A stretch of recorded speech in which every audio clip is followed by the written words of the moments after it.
YouTube, what it do too? Down on News TV, I'm your host Dre. Got an article coming from Intelligentsia. I was thinking about this the other day about how when former president was in office, they was talking about his regulations, policies had caused chaos in the transportation scene.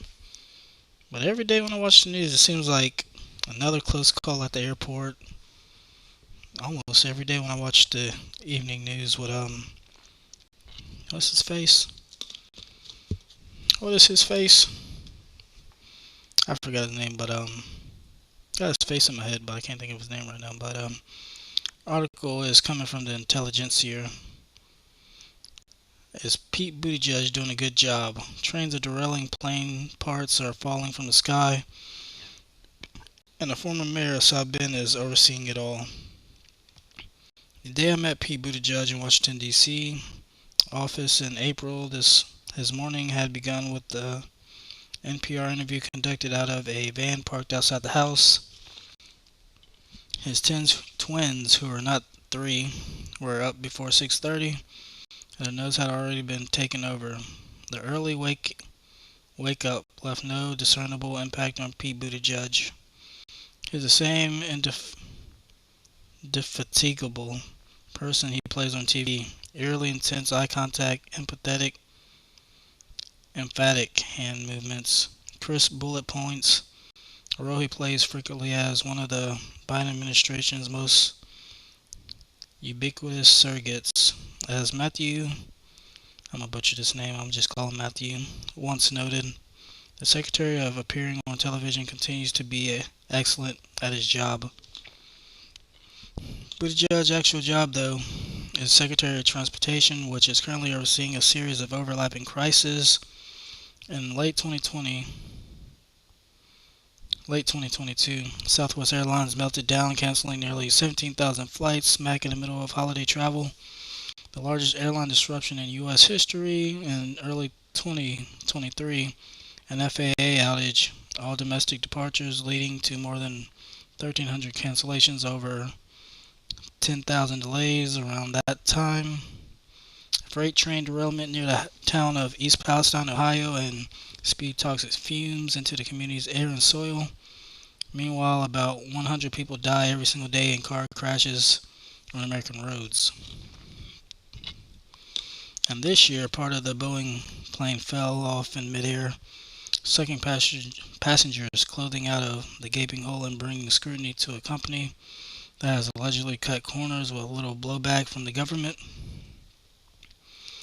It would like to seem like an ideal moment to have a young, ambitious, famous politician at the head of an agency that has long been led by anonymous bureaucrats and captured by the industries it normally regulates. The large conference table we sat at was literally with Notre Dame coasters from the university adjacent to South Bend, Indiana, the town where Buttigieg was elected mayor at the age of 29. Military medals and regalia were stacked along a table behind him.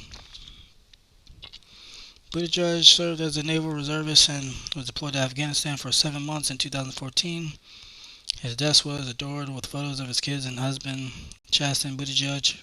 There are no visible trinkets from the multi-year stint as a consultant at McKinsey and Company contained in the objects I'm not talking about. He entered transportation on a wave of optimism about what he might do.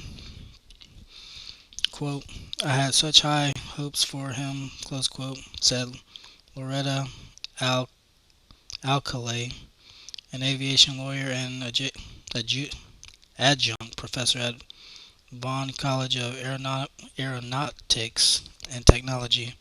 He was not necessarily who we had picked, said Greg Reagan, president of the Transportation Trades Department at the AFL-CIO, but Reagan was excited about having a political celebrity running our little part of the world. As Buttigieg nears the end of his first and quite possibly only term, however, the high hopes have dimmed. He has a lot of power, said John Gola, former member of the National Transportation Safety Board and professor at Vaughan, he really hasn't used his influence. Buttigieg has pushed through some changes to protect airline passengers' rights as well as to improve road and rail safety, but he didn't fully spring into action until recently. Even as the transportation sector was in desperate need of systematic change, it's been a slow start, said Senator Elizabeth Warren. That means some of what he has proposed is a risk of never becoming reality, while plenty of other options to transform the sector languish untouched. As South Bend Mayor, Buttigieg told me he had announced Safe Streets initiative early on, and we got clobbered, he said. People hated it. He had to expand a lot of his political capital to get it through. And a slow pace made for a frustrating experience, he explained.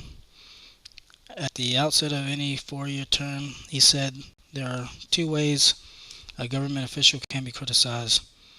What you have to do is either lay groundwork that won't pay off for a while, or deploy capital and upset people in order to get things done. At transportation, he laid low at first instead of muscling through aggressive reforms.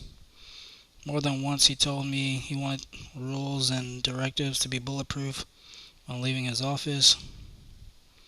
It's got to be really tight, which means it takes time and money and people to get it done, he said.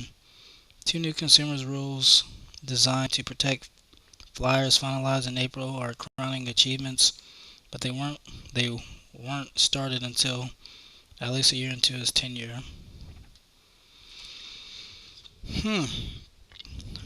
Well, he's really not telling us anything we don't know already, except for his personal life and his personal ideas.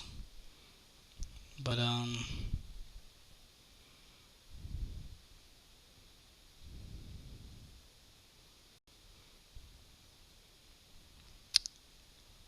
yeah, it's really not telling us what he expects to do about all these situations. It's kind of like a story. But if y'all want to check out this article, I got it from the Intelligencer, Down Home News TV. I'm Dre. Y'all have a good evening.